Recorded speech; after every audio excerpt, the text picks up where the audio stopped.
Not even a few hours passed after my last video, and episodes 4 and 5 were released. For the most part, my guess as to what I think is going to happen were wrong, at least to an extent. I was more focused on other episodes rather than these two. Though, even with that, these episodes did surprise me quite a bit, especially with episode 5. I will say I don't have many thoughts on these episodes, or last, depending on when this video is released. So this video will hopefully be a little bit shorter than my last one, but I do want to talk about some things. Episode 4, Fun and Games. Ed wakes up and headbutts Steed, showing that obviously he doesn't forgive him. I'm glad that they did this. It just wouldn't make sense if the two started making out then and there. Though later on in the episode, Ed does eventually forgive Steed, which hooray, but it doesn't really make sense seeing how Ed literally shot a man's leg off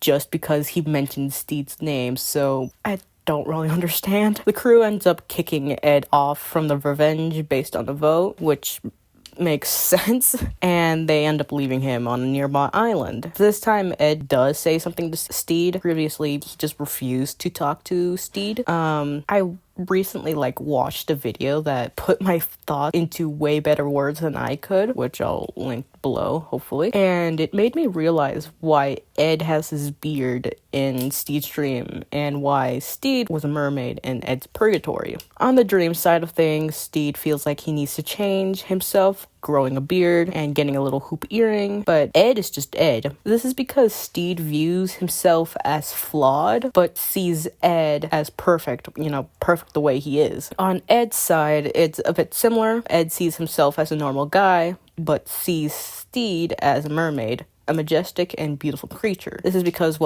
Ed thinks of Steed as a perfect being, someone who's way too good for him. But that's pretty much all in dream world, though. In real life, Steed isn't a mermaid. He's a human being with flaws, and Ed realizes this, focusing on his flaws of being fragile and such. Steed isn't what Ed thought, or at least that's how I interpreted that whole thing. As Ed leaves, Buttons and Steed talk, with Steed being outwardly concerned about Ed's state of mind. Buttons knows that Ed was in the gravy bucket, I don't know, and then explains that Ed is. Personally, I thought there was some deep meaning to this, but I was overthinking it like I always do, and it's just Ed is just trying to process what the fuck just happened, is a bit out of it, seeing how he almost died. After the two talk, they also go to the island trying to find a vessel for Buttons so he can turn into a bird. Buttons is really weird this season, a bit more weird than normal. I don't really know why exactly. Maybe it's just because they have a better chance of better developing his character this season, but the motherfucker turns into a bird. Anyways, they end up finding an antique shop, and they meet the owner, Annie Bonnie, or however to pronounce that name. Off topic, but I fucking hate her. I'll explain that a little bit more later. Ed is also at the shop meeting with Mary Reed a bit earlier, who is Anne's girlfriend and an old friend of Ed's. This kind of ends up with the five having a dinner party of sorts, which was chaotic. Mary leaves Steed and Ed alone since Anne needs a bit of help with dinner, and Steed tries to talk to Ed, complimenting his beard. Ed thanks Steed, although a bit coldly. Now, normally Ed would have cursed out Steed, but this time he doesn't. Albeit he is a bit closed off, but he's slowly coming around, which I get, but I also don't get. It's been around 3 or 4 months since they've last actually talked. You know how that went. Kind of doesn't really make sense that Ed isn't cussing him out or anything like that. Anyways, the conversation doesn't really go anywhere after that. Anne and Mary come back. Mary has a knife on her back. This then leads to one of the most uncomfortable scenes I've ever had the misfortune of witnessing. It does provide a better insight into the type of relationship Anne and Mary have. To put in simpler terms and to better connect it to a modern time situation for a better understanding, the two have a strained marriage, the relationship being boring, so the two resort to other measures to try and spice it up a bit. And I hate it. Steed then goes and helps Anne with dinner, which then leads to a whole nother scene I had the misfortune of watching. and flirts with Steed and then forces herself on to him. This scene alone just made me hate Anne. Steed is very clearly disinterested, yet Annie sits in his lap saying, and just kisses him, all while being in a relationship. I know it's kind of a way to show how rocky her relationship is and how insane she is, and I get that most likely Anne and Mary are fine with it, but Steed isn't.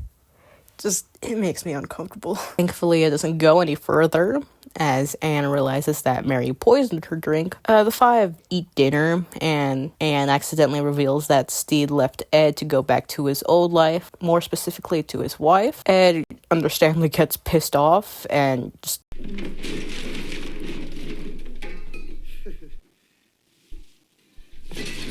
The two finally get the chance to actually talk about what happened. Ed feels like he was just thrown away by Steed, stupid for trusting him and the relationship. No, it's just a whim. Yeah, it's just a whim to you. Another plaything, like your fancy toy unicorn boat and your wife. This gives Steed the chance to defend himself.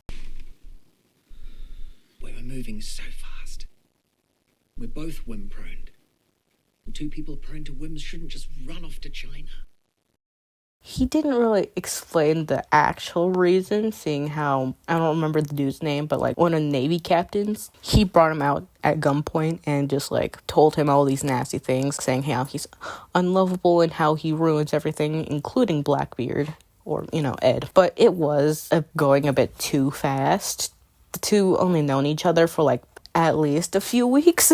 To have them run off to China, it wouldn't have ended well, which is kind of like, it would have probably ended up like how Anne's and Mary's relationship was, because later on it's shown that Mary was too scared to continue pirating, but Anne wanted to continue pirating. It's like a bit of parallel to Steed and Ed. Ed wanted to just stop pirating and like quote unquote retire, but Steed wanted to stay on sea. So if the two ended up running off to China, their relationship could have ended up like Mary's and Anne's, which is not fun. Steve then goes on to say, I love everything about you. I love being near you. It's nice. Feels good. Breathing the same air. Even though Ed is unable to admit these same feelings, it too share like a little soft moment. He smiles. It's nice. It's sweet. It doesn't make sense, but it's sweet. But this moment was cut short as the pair was interrupted by Anne and Mary mocking them, and says something that is just... Tell you what though, Ed, I think you might like the ladies because he gave me a proper tonguing in the kitchen. Ew. The pairs argue, which ends up turning into an argument between Mary and Anne, resulting in Anne leaving to the other room. Obviously, Ed and Steed comment on it, seeing how fucking chaotic it was, and Mary fires back, calling them 14-year-old boys with crushes, calling her relationship with Anne an adult relationship. Just you watch. You're hot for each other now, but eventually your charms will lose impact and become annoyances. The mystery gone, the magic in the wind. Fun and games are all that's left. The only distraction to the last unknown in your relationship.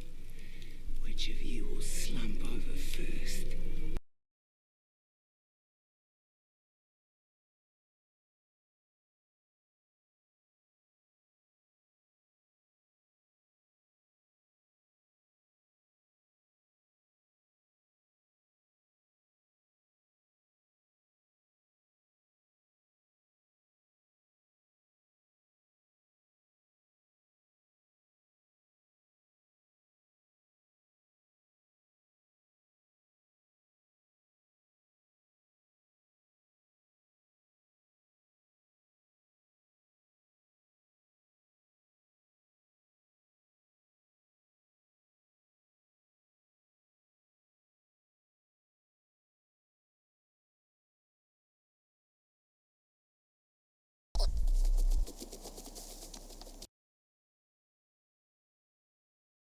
To love the sea as she must be loved requires change.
shit. They also call Izzy their new unicorn, seeing how Izzy, while in his shrunken state, has some sort of vendetta against the unicorn on the ship, to the point that he cuts off both of its legs, which I don't know why Izzy has this issue with the unicorn. The only reason as to why that I can think of is, like, with some reliable research, unicorns represent purity, innocence, and power, according to the National Trust for Scotland.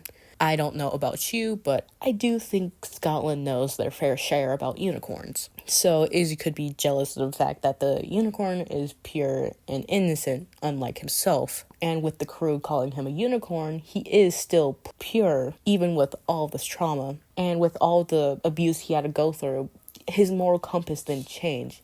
He risked his life time and time again to keep his crew safe. Went against Blackbeard out of all people to make sure that they're okay. Or the alternative, the unicorn represents the head of the ship, seeing how it's at the front of the ship and stands out most, especially with the fact that it's a unicorn compared to other pirate ships, which usually have women at the top of the ship, but this time it's a unicorn. And this is the crew's way of saying that he's at least the new head of the ship. To add on to this, previously when the unicorn had a head, life on the ship was a bit more stable. It felt more like a family, but when it lost its head, that's when leadership became a bit wonky and corrupted. Leadership was up in the air and it just wasn't a safe space anymore. But Izzy, like I said before, he risked his life to try and make the ship a safe space again. Or Izzy just really hates unicorns. Who knows? I do have a bit of criticisms for this episode. Aside from the scenes that made me a bit uncomfortable, some scenes just felt a bit short. With a few seconds, I feel like it would have been perfect. And also, I do hope that this whole Archie, Jim, and Alu situation gets cleared up, seeing how in this episode, Alu does call Jim babe, meaning that they're still together. So did Archie and Jim break up, or are they in a poly relationship? I have no clue. Overall, I did like this episode, even though I wished some scenes were just a bit longer, and that Ed would have taken a bit more time to forgive Steed. And it's a little bit worrying how so far episodes do feel a bit rushed, and there's like 5 episodes left, which I don't think it's the writer's fault, seeing how originally they planned to have 12 episodes like in the last season, but they cut off 2 episodes for some reason, which I am mad about. So the writers are just trying the best they can.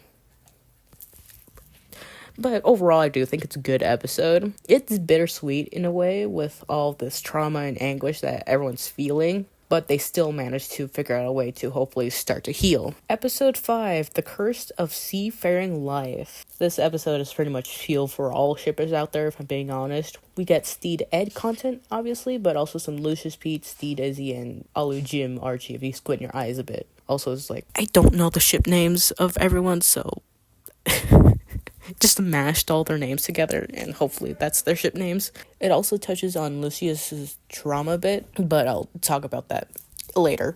To start off the episode, Ed apologizes to the crew and is put on probation. Steed basically has Ed apologize to everyone and trying to make the crew feel like a safe space once again. Obviously, the crew still doesn't trust Ed, but is open to him back on the ship as long as he's on a probation and has a cat collar on with a bell so he can't sneak up on people. I've heard people say that the apology that Ed made feels a bit disingenuous, and I do have to agree on that. Especially with like the mistake he made, it just kind of feels like Steed and Ed talked about this previously, and like Steed basically told him what to say. I also can like understand why Ed isn't used to apologizing, seeing how he was a captain and they didn't really have to apologize for anything. This is probably just me being biased because I do love Ed. Anyways, most of the crew accept the apologies, seeing how most corrupt captains don't really apologize, except for Lucius. As I stated in like the last video, understandably, Lucius is pretty hung up on the fact that Ed pushed him overboard, and he had to do a lot of horrible things to stay alive. To put more salt in the wound, he didn't even want to be a pirate in the first place. He just needed a job. So he's still pretty pissed about the fact that Ed was let back on the ship, even if he was on probation and everything like that. Everyone else is pretty chill with it because of, like I said before, normally captains don't really apologize. Later on, Lucius and Ed do end up talking, with Ed trying to do anything he can to help Lucius, which I do kind of appreciate. Ed is at least trying. This ends up resulting in Lucius pushing Ed overboard. Lucius at first celebrates, but it doesn't really help him. He's still in pain over what happened in the past. It gets to the point that all he could think about is Ed and what he's done, making horrifying drawings of Ed as a flower and a dog. It takes Pete to finally snap at Lucius to make him realize that he needs to move on. What Ed did was horrible, and it's completely understandable that Lucius doesn't forgive him. Hell, I wouldn't even be mad if Lucius never forgives him. But he can't stay in the past. He needs to move on eventually. If not for him, but for Pete. Ed is basically like Lucius's abuser, at least in a way. It's pretty understandable that Lucius is like very uncomfortable with the fact that this dude is just back on the ship. I don't know, this whole thing just feels like it's been downplaying what Ed did, and it does acknowledge it from time to time that Ed is a horrible person, but it's just like, it feels like it just got downplayed. Like, this man shot someone's leg off, and he's just back on the ship. It's fine. Everything's fine. I don't know. Later on, Lucius makes a portrait of Pete on the wall and then proposes. They're getting married. I'm happy for them. Lucius is damaged, obviously, but he's starting to take steps to heal, baby steps, which I am proud of him for that, and it takes a lot to accept that what happened, and he can't let it affect the way he lives, can't really let it affect his happiness and his relationship. So these are like tiny baby steps, and there's 5 more episodes left of the show, so he's gonna have to take huge ass steps. Throughout all of this, Steed ends up realizing that he's a pretty shitty captain. After talking to Ed, Steed goes out and seeks advice from Izzy, since, Ed just fucked around and found out while he was captain, while Izzy was more so like telling him what he should be doing. And like, Izzy is more of a captain in a way, I guess. Like, he knows what you're supposed to do, especially with like the curse coat thing. If there could be not even a curse at all, but if the crew believes that there's a curse, then there's a curse. Since Izzy got a new wooden leg, he's back on his feet, but again, going back to the basics to get used to the new leg. Despite the fact that Izzy hates Steed, seeing how he took Ed in at least a week, he agrees to help Steed, teaching him how to swing across the deck to how to sword fight, though Steed sucks ass at this, prompting Izzy to say, How you are still alive, I cannot say. Which, yeah, no, how the fuck is this white boy still alive? Pure luck? Who knows? The two end up finding a ship, and Steed is pretty eager to prove his abilities as a captain, and he leads the crew onto the ship, only to find that everyone on the ship is killed in very disturbing and almost ritualistic ways. So I was right about there being some supernatural stuff. In the captain's quarters, Steed and Jim find a priest who is, in his dying breath, warns the two about the fact that everything on the ship is cursed. So cursed that if they touch anything, they become cursed too. Jim takes this warning to heart, but Steed ignores it and takes a red velvet jacket. I want to note that even with everything that happened to Steed, seeing how he almost died multiple times, he still loves the small fancy things such as the fancy tables and a cool little jacket. It's nice to know that even with like all this fucking traumatic shit, he hasn't really changed. Steed goes around and sips on some fine liquor, flaunting around his new little jacket, though the rest of the crew isn't so happy about this, believing that the jacket is cursed. The crew began to see evidence of bad luck everywhere. The most damning is the fact that Frenchie developed sores, which was most likely an allergic reaction to some peanuts, but these dudes can't really read. So Izzy, like I said before, Izzy tells Steed that even though the curse isn't necessarily real, it is real for the crew. Steed either has to burn the jacket or let his crew down in madness. Steed ultimately decides that he will let the jacket go, going to the crew to make his own amends. So they all plan this ingenious plan to dump the jacket on another ship. It's such a stupid scene. I don't know what's goofier, this scene or the fact that Buttons turned into a fucking bird. Meanwhile, as Ed gets tossed overboard, he joins Fang on a fishing trip. Yeah, the two finally, talk about what happened. Fang opens up to Ed about how much he scared him, seeing how Fang is the oldest and probably one of the most trusted members of the crew. He listens, deciding that he wants to make amends for terrorizing Fang and the others, which Fang is like, You and I, we're sweet. are they though? Are they? Ed basically traumatized his crew for years, including Fang, but Fang only got to beat him up a little bit, which I don't think they're even now, but whatever. Fang hits him with another piece of advice.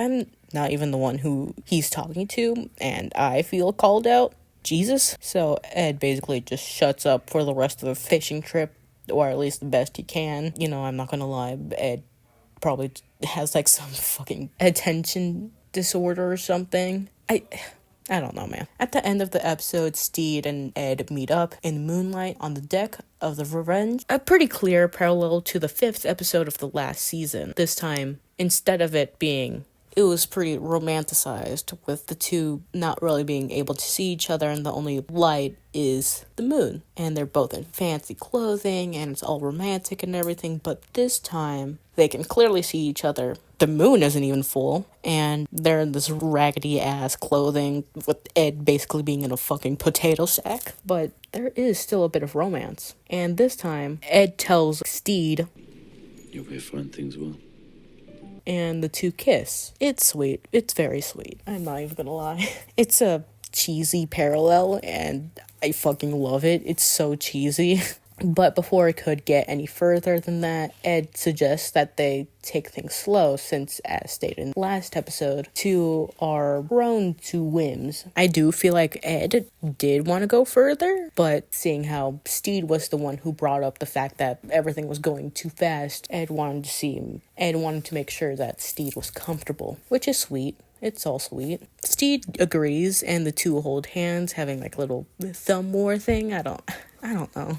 Ending this pair of episodes for this week, or last week, depending on when I fucking upload this. This episode, it was soft, it was nice, it was sweet. We also got to see the crew start the healing process, and hopefully reverting back into the way things used to be. Though I am slightly worried, seeing how there's 5 episodes left of the season, most likely, and seeing how from the trailer and from the New Zealand video I saw and I was talking about last video, most of these episodes are going to be Steed and Ed centric, so I am a bit worried about the crew and that their little healing process is going to be rushed, but who knows. For what I think might happen next week, I'm not really sure. Though I did find some sneak peek photos. Reese Darby updates, my beloved. And the titles of the 2 episodes being Calypso's Birthday and Man on Fire. So my best guess is something might happen between Steed and Ed, if you know what I mean. But they're also going to be about the torture scene from the trailer, and the crew might go back to the Republic of Pirates, and that whole raid thing might happen. Seeing how in one of the photos it looks like both Ed and Steed are at Jackie's. Who knows? Also, Ed will eventually get his clothes back, and he and Steed get captured. I don't even know, man. Which means if Ed gets his clothes back, then he's off probation. It feels like it's going a bit too fast. I feel like he should have been on probation a little bit longer, but I do get it, seeing how they're a bit short on episodes and they don't really have enough time to fully do all this shit. I do think that there will be more supernatural themes for the next few episodes, seeing how these ones did have some, ignore how episode 1 didn't have any supernatural themes. With episode 2 and the whole sea witch thing, episode 3 being the gravy basket, and episode 4 also being with the gravy basket, and episode 5 being the cursed jacket. Even with it being a bit rushed and just not really like, it feels rushed. I am pretty like happy with how the season is going so far. But I do hope that they'll fix that, but it's episode 5. We're halfway through the season, and I'm getting worried. First few episodes are focusing on multiple days, but these two are rather focusing on one, so I guess there's a start. So yeah, that's pretty much all I have to say on these 2 episodes. Really excited about the next 2. If you like this video, consider liking and subscribing. Also plan on making more types of these analysis/commentary videos, even though I'm pretty bad at it. So comment down below any other shows/movies you want me to go over. Anyways, that's it. Bye. Hopefully this video is better than the last fucking train wreck. Jesus Christ.